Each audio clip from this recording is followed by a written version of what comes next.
I'm gonna ask you spectator to touch a card. Let's say they touch this one. Okay, let's leave that there for now. Now ask the spectator to touch another card. So they do this one. Okay. And another card. Say one. This one. Take those. And finally one last card.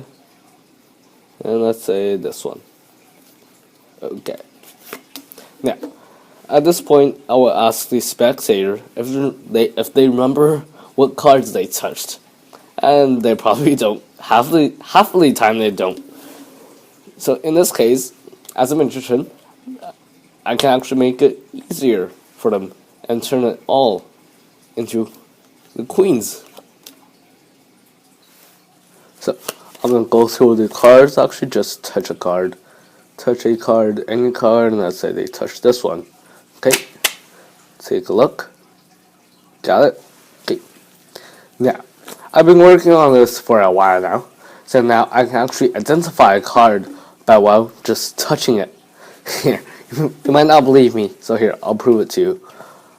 Shuffle through the cards, have the spectators say stop anytime they want, and let's say they say stop here. Okay, oops, sorry.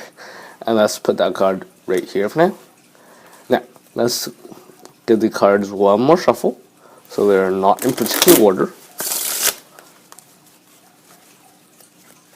One more shuffle.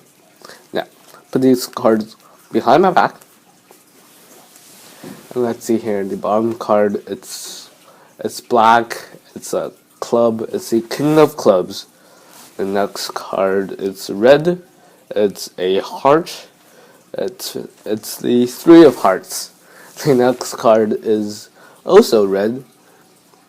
It's an ace. It's the ace of diamonds. The next card it's red.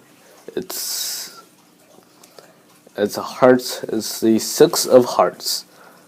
The next, now I can keep going all day long, but that's gonna just get boring. So instead, I'm going to take a step further.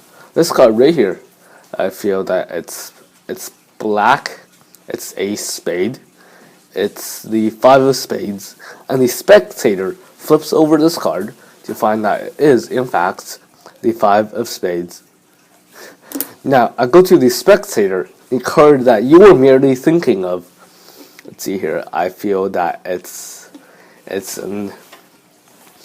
black, it's an spade. It's pretty high.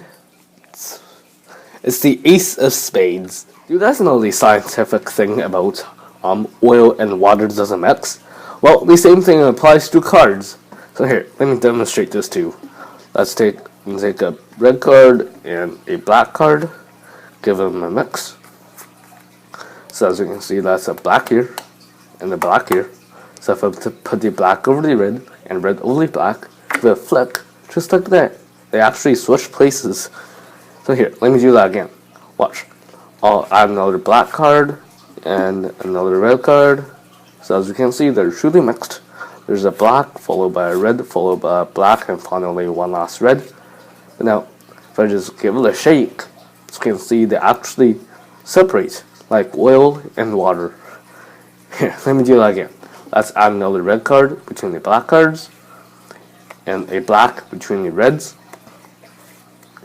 So as you can see, there is in fact a red card in between the blacks. And there is in fact a black card in between the reds.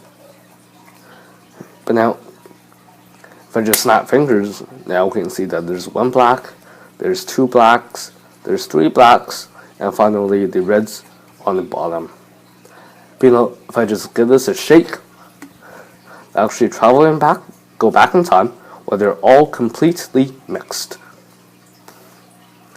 Alright, let's add one more black and one more red. So as you can see, these cards are in fact truly mixed. Now, if I just give the cards a shake, now as you can see, two red cards actually comes together, followed by two black cards. Now I have to just give the cards one more shake. Now now as you can see, 3 black cards actually comes together, followed by 1, 2, and three red cards. Now if I just snap fingers, now we have 1, 2, 3, and 4 red cards and 4 black cards. So as in, we have 1, 2, 3, 4 black cards and 1, 2, 3, 4 red cards. Oil and water never mixes. Well, black and red never mixes either. Have you ever had a card go missing from your pack, even though you're sure you did not lose it?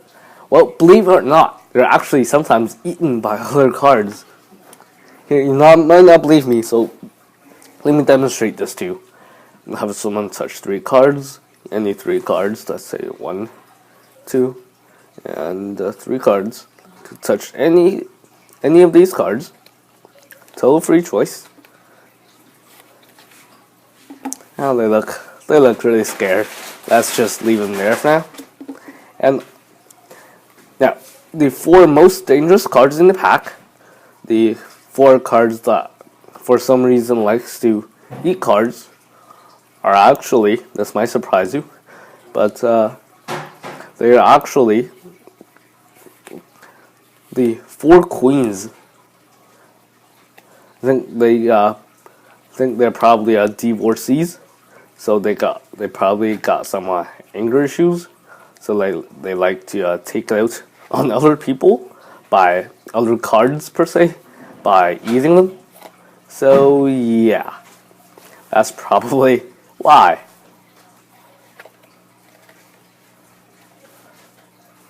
Now let's take the first victim and put him among the queens and give a squeeze, and just like that, we're left with 4 cards.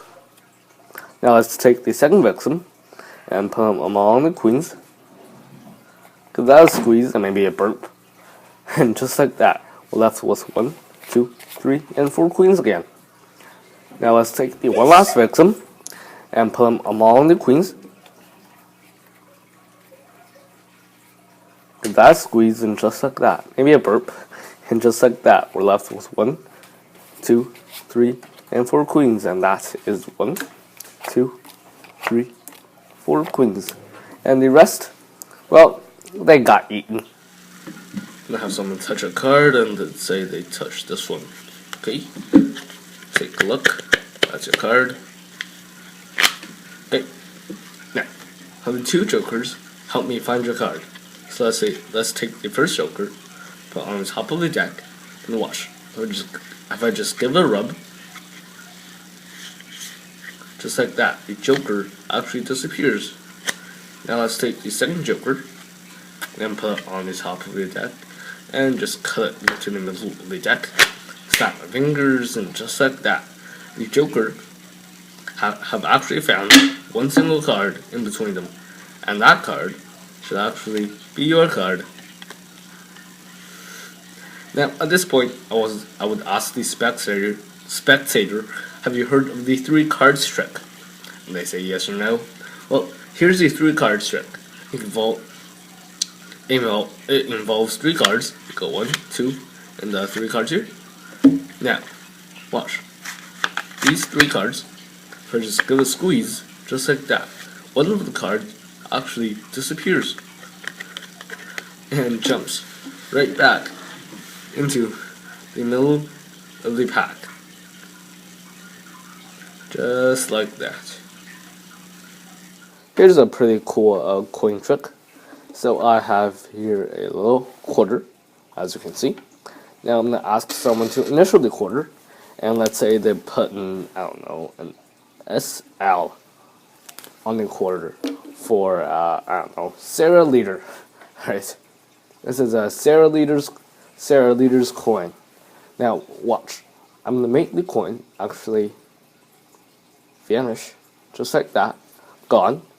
And right inside this card case right here, you can hear it. There's something inside. give it a little shake. Something's in, you can hear that something's inside. So if we just dump it out, we'll find out that there's actually a little matchbox inside. Now, I give this to the spectator, and I let the spectator open the matchbox to find a single coin inside that actually happens to be Sarah Leader's signed coin.